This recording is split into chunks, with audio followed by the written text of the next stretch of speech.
Graça e paz, irmãos. Amém. Natan não viu nada. Quer ver? Vem a pouco, vai ensinar teologia.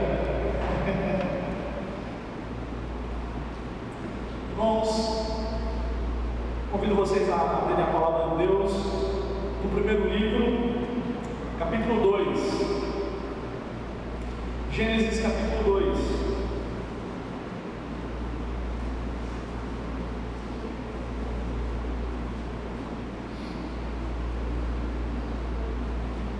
Neste mês em que paramos um pouco para meditar sobre a família cristã, sobre princípios bíblicos para a família, eu quero tratar hoje do tema características bíblicas de um lar cristão. Vamos ler do versículo 18 ao 25.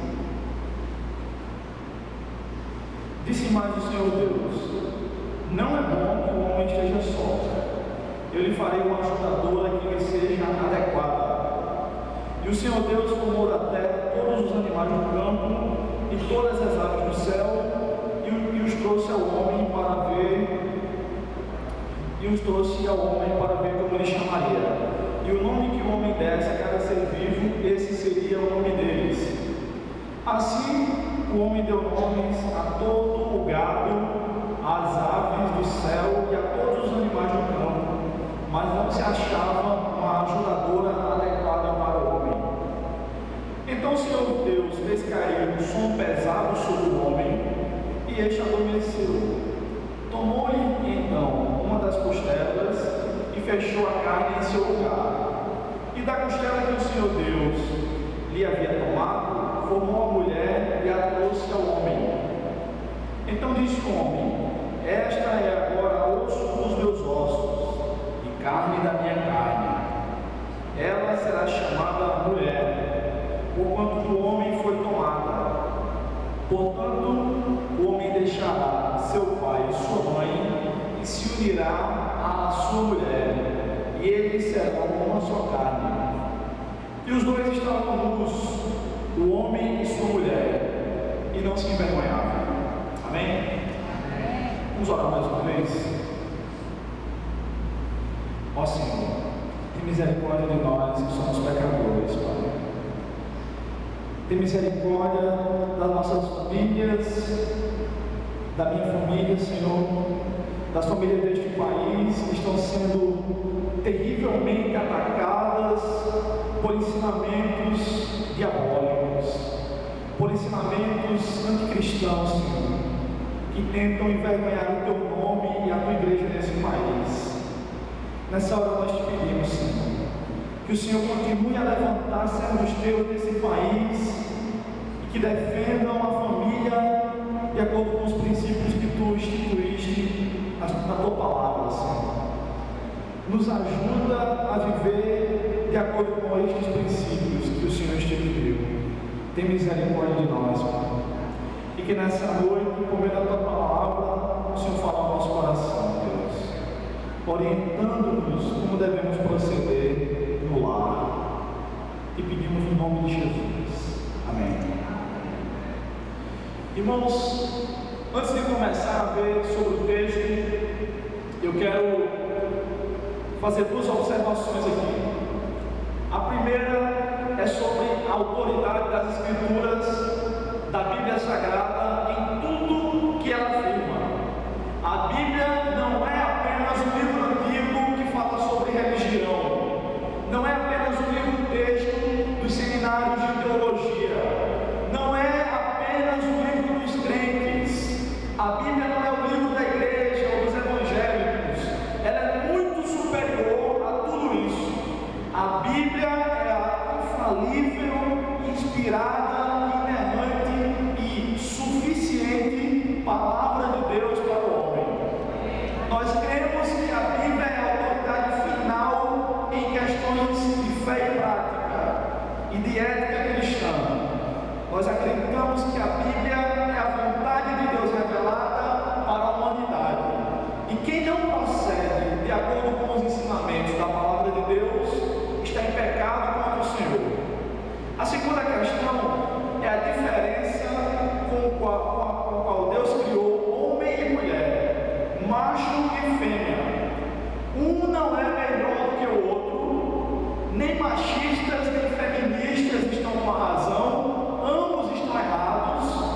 que acontece é que homem e mulher são diferentes e cada um tem as suas características e deve viver assim, porque Deus os criou assim. Piadas machistas podem até ser engraçadas para os homens e feministas para as mulheres, mas devemos entender que Deus criou homem e mulher, macho e fêmea, com diferenças, e ambos se completam. A partir dessas duas observações sobre a autoridade final da Bíblia e sobre a diferença e não superioridade de sexo, de gênero, é que a gente pode continuar observando o que Deus tem neste parágrafo de sua palavra que nós acabamos de ler. A família cristã, eu vou chamar de família cristã, embora esse texto esteja no Antigo Testamento e Cristo não havia ainda sido encarnado, ele não havia ainda descido do céu, mas aqui quando Deus institui a primeira família, ele já tinha por objetivo que vivesse, que todos os casais vivessem por esse padrão, tá? Então, quer antes de Cristo, quer depois de Cristo, este aqui é o padrão de família que Deus instituiu. Por isso eu vou chamar de características bíblicas de um lar cristão. A primeira característica que um lar cristão precisa ter está no versículo 18. Disse mais o Senhor Deus: não é bom que o homem esteja só, eu lhe farei uma ajudadora, que ele seja idônea. A família cristã deve ser monogâmica, isto é, um homem deve casar com apenas uma mulher e uma mulher apenas com um homem. Existem em inúmeros países culturas em que o homem pode ter várias mulheres. E pasmem, também existem algumas culturas no mundo a característica de que a mulher pode ter vários maridos, cada um de acordo com o seu contexto pode ser explicado, mas essa não é a vontade de Deus. A vontade de Deus é que cada homem case-se apenas com uma mulher e vice-versa. Deus instituiu isso, a relação monogâmica. O homem precisa ter uma mulher. Deus disse que não era bom que o homem ficasse só, que a solidão gera medo em muita gente, não é verdade? Mas Deus é gracioso e fez a Miss Universo para Adão. Claro, Eva deveria ser uma mulher muito bonita, por mais feia que fosse, ela seria a Miss Universo, só tinha ela, né? Deus instituiu Eva para casar-se com Adão, e aí finalmente a criação estava completa. O homem e mulher foram criados à imagem e semelhança de Deus, e mesmo após o pecado, o homem continua sendo imagem e semelhança de Deus. Mas agora o ser humano possui uma imagem um pouco distorcida. É uma imagem de Deus, mas não é uma imagem tão perfeita como na criação. É uma imagem distorcida, mas ainda é. Em Tiago capítulo 3, versículo 9, nós vemos Tiago dizendo o seguinte: que com a nossa língua nós podemos bendizer o Senhor e às vezes até pecamos falando mal de alguém que é imagem e semelhança de Deus. Então, mesmo depois do pecado, o homem continua sendo imagem e semelhança de Deus, embora distorcida. Mas, se a gente der uma olhadinha para os patriarcas do Antigo Testamento, e nós vamos observar que todos que tiveram mais de uma mulher tiveram grandes problemas na família. Abraão teve inúmeros problemas, Isaac, Jacó nem se fala. Muitos homens pensam que ter muita mulher significa ter muito prazer. Não necessariamente. Muita mulher significa muito problema. E a história dos patriarcas comprova isso. Eu não estou dizendo que mulher é problema. Eu não disse isso. Eu disse que muita mulher é igual a muito problema. Mesmo que a cultura permita. Dos patriarcas, se a gente pode considerar um patriarca, apenas José, filho de Jacó, teve uma esposa só e ele não teve problemas na administração de sua família.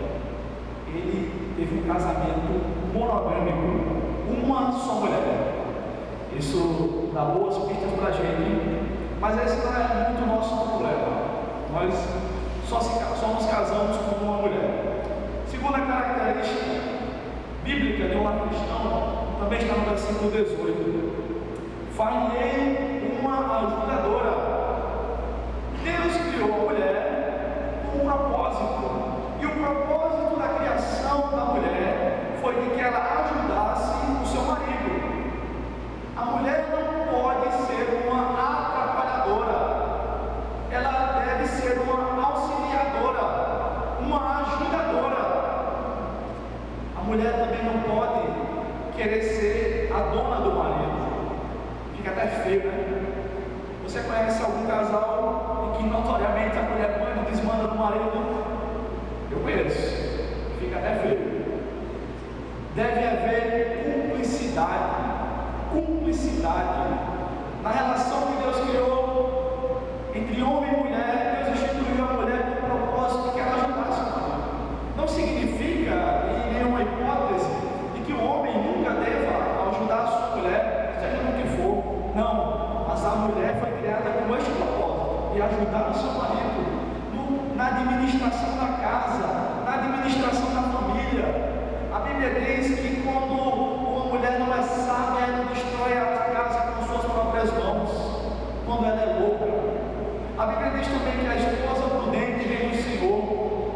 Se você está esperando uma esposa, se você quer uma mulher ajudadora, uma auxiliadora idônea, peça a Deus, busque do Senhor, porque Ele é quem pode lhe dar. Deus criou a mulher para que ela fosse ajudadora do homem. O homem que não escuta os conselhos de sua esposa está cometendo um grande equívoco, um grande erro, porque Deus dotou as mulheres de uma sabedoria tão profunda para auxiliar o seu marido. E eu tenho apenas um ano de casado, mas eu tenho ouvido pessoas que têm 30, 50 anos de casado dizer: a minha vida só deu errado, porque durante 10 anos de casamento eu nunca ouvi o que minha mulher falou. Durante 15, 20 anos, não sei quanto tempo, eu nunca prestei atenção no que a minha mulher dizia. Isso é burrice, porque se Deus criou a mulher para ajudar o marido a administrar a família, e assim foi, porque nós, homens, nos daríamos ao luxo muito bom, diga-se de passagem, de não ouvir os conselhos daquela que foi criada com o propósito de nos ajudar. Os maridos devem prestar atenção aos conselhos que as esposas têm para lhe dizer, mesmo que não siga ao pé da letra. A terceira característica bíblica de um cristão está ainda no versículo 18. Far-lhe uma ajudadora que lhe seja idônea. O casal, de acordo com os princípios da palavra de Deus, necessita ser um casal heterossexual, homem e mulher. Em hipótese nenhuma pode fugir desse princípio. Deus instituiu um homem e uma mulher, e Ele os casou. O primeiro casamento da história teve Deus como juiz, pastor, o que quer que seja. Deus foi também testemunha. O salão de festas foi o paraíso, o maior e melhor salão de festas que podia haver.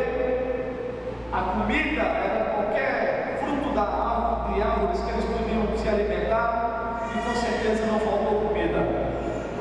Deus instituiu um casal, e casal é homem e mulher, de acordo com a palavra de Deus. Nós temos visto inúmeros movimentos liderados pelo movimento gay. Aí uns chamam de movimento gay, outros chamam de movimento LGBT, ZX, KYS, não sei lá mais o que. Nem sei mais o que é que existe. Eu me abismei, irmãos, a ver na televisão há alguns anos um casal formado por um homem e uma mulher. Até aí tudo bem, até aí tudo dentro dos padrões divinos, mas o homem, ele não gostava de ser homem, ele queria ser a mulher na relação, e a sua esposa, ela não gostava de ser mulher.